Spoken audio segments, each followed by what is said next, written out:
Le FC Barcelone et le Paris Saint-Germain se préparent pour une phase cruciale de leur saison. Entre enjeux sportifs et ajustements tactiques, les deux clubs travaillent déjà sur leur mercato. Aujourd'hui, nous allons explorer les plans des deux géants européens, entre recrutement stratégique et crises internes. Restez bien jusqu'au bout pour tout savoir sur leurs prochaines décisions.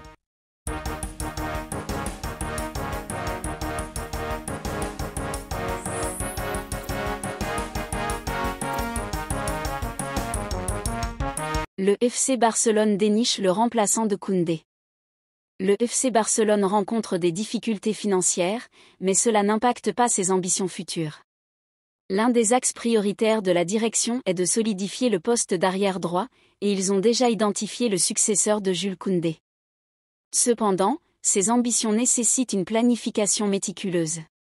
La direction du FC Barcelone commence déjà à planifier son mercato prochain. Bien que le club soit satisfait des performances de Jules Koundé et Ronald Araujo, qui peut jouer en tant que latéral, l'équipe dirigeante sait qu'il est essentiel de dénicher un remplaçant capable de rivaliser avec Koundé au poste de latéral droit. Andrei Raciu, latéral du Rayo Vallecano, a été repéré comme un possible renfort, et des discussions ont été lancées pour examiner sa situation. Malgré la présence de jeunes talents prometteurs, l'achat d'un défenseur expérimenté demeure une priorité, et Raciu est sur leur liste depuis plusieurs mois. Une cible accessible. Mais pourquoi le choix de Raciu paraît-il judicieux ? Raciu, qui s'est imposé au Rayo depuis son arrivée, attire l'attention de nombreux clubs européens. Évalué à 4 millions d'euros par Transfermarkt, le contrat du défenseur inclurait une clause de résiliation de 25 millions d'euros, mais celle-ci pourrait être renégociée, offrant ainsi une lueur d'espoir pour le Barça et ses fans. Alors que des équipes comme Naples montrent un intérêt, l'incertitude plane sur son avenir. Toutefois, la détermination du joueur pourrait bien faire pencher la balance. Les supporters catalans peuvent garder espoir, la détermination de Raciu à atteindre les sommets pourrait bien le mener vers un club où il pourra épanouir tout son potentiel, contribuant ainsi à redonner au FC Barcelone la sérénité et la force nécessaires pour retrouver les sommets. FC Barcelone, l'heure de Szczęsny a sonné. Passons maintenant au poste de gardien, où une autre question se pose. Étant donné qu'il n'a participé à aucune rencontre depuis son arrivée au FC Barcelone, tout laisse à penser que l'heure de Szczęsny est arrivée, surtout avec les récentes performances d'Iñaki Peña. Peña ne rassure plus. Les récents résultats du Barça mettent en lumière des fragilités défensives. Le FC Barcelone vient de subir 3 matchs sans victoire.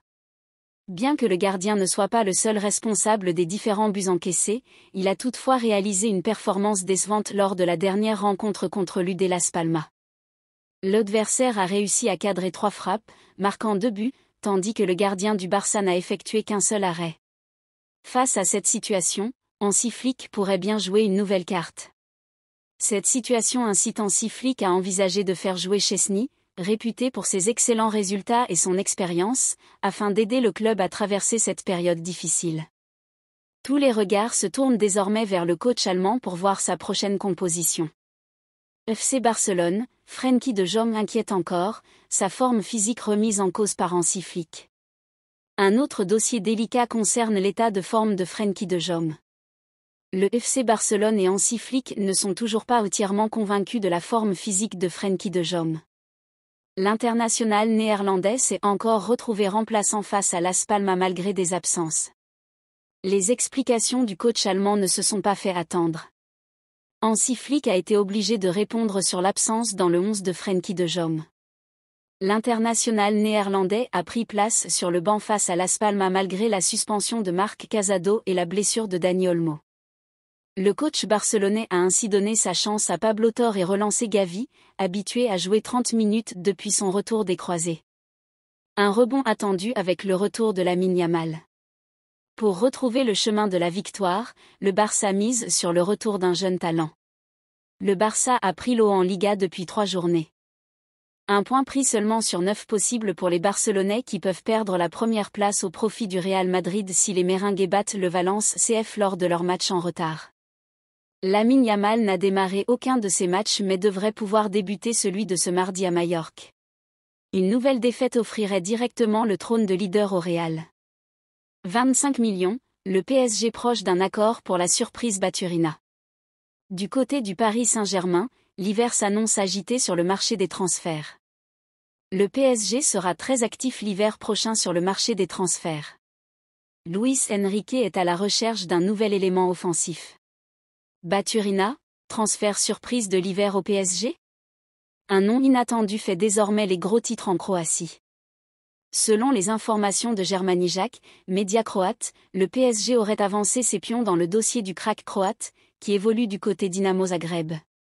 À tel point que le club de la capitale serait en négociation avancée pour l'arrivée du milieu offensif de 21 ans. Mercato, Manchester United, un défenseur à 50 millions d'euros ciblé par le Real Madrid. Le Real Madrid est intéressé par un défenseur de Manchester United, qui est évalué à 50 millions d'euros par les Red Devils. Le mercato hivernal approche mais certains clubs commencent déjà à penser au mercato estival 2025. Le Real Madrid fait notamment partie de ces clubs, surtout avec les joueurs en fin de contrat. Les Merengues ont notamment attiré David Alaba de cette manière ou encore plus récemment Kylian Mbappé. Le géant espagnol aimerait l'été prochain en faire de même avec Trent Alexander-Arnold pour renforcer son poste de latéral droit, où Dani Carvajal est actuellement blessé mais aussi vieillissant. Les détails de l'offre du Real Madrid pour Trent Alexander-Arnold ont d'ailleurs fuité. Mais signer le latéral droit de Liverpool pourrait s'avérer difficile et ne se fera en tout cas certainement pas au mois de janvier. Le Real Madrid piste un latéral de Manchester United. Du coup, le Real Madrid s'est lancé sur une autre piste. Selon les informations de Relevo, le club madrilène a manifesté son intérêt auprès de Diogo Dalot. Le latéral portugais de Manchester United est un titulaire indiscutable depuis la saison dernière du côté d'Old Trafford. Cependant, dans ce dossier, le Real Madrid a reçu une réponse plutôt négative de la part des Red Devils, qui n'envisagent de démarrer les discussions qu'à partir de 50 millions d'euros pour leur joueur de 25 ans. À noter que ce contact a été établi lorsqu'Erik ten Hag était encore à la tête de Manchester, soit avant la mi-novembre. Diogo Dalot est très important pour Ruben Amorim. Mais l'arrivée de son compatriote Ruben Amorim sur le banc ne devrait rien changer à sa situation. Bien au contraire. L'ancien entraîneur du Sporting de Portugal a d'ailleurs été très élogieux envers Diogo Dalot, après la victoire contre Everton ce dimanche. Il est très puissant. Parfois, nous devons le faire tourner, parce qu'il a toujours l'air frais, mais ce n'est pas le cas, ce n'est pas une machine. Je pense qu'il joue mieux à droite, et nous réussirons à l'Y placer, c'est un très bon joueur.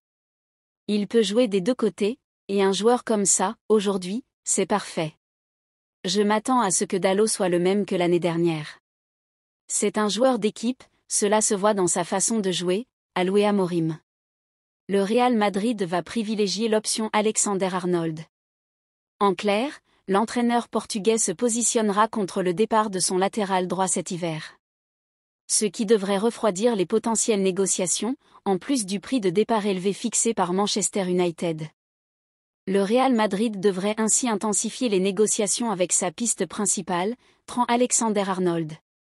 Pour cela, les Merengues pourront compter sur le soutien de Jude Bellingham, ami du latéral de Liverpool. Une arrivée de ce dernier serait en plus libre l'été prochain, si l'international anglais ne prolonge pas d'ici là avec les Reds. Ce qui n'est pas du tout à exclure. Les discussions continuent entre Trent Alexander-Arnold et Liverpool à ce sujet.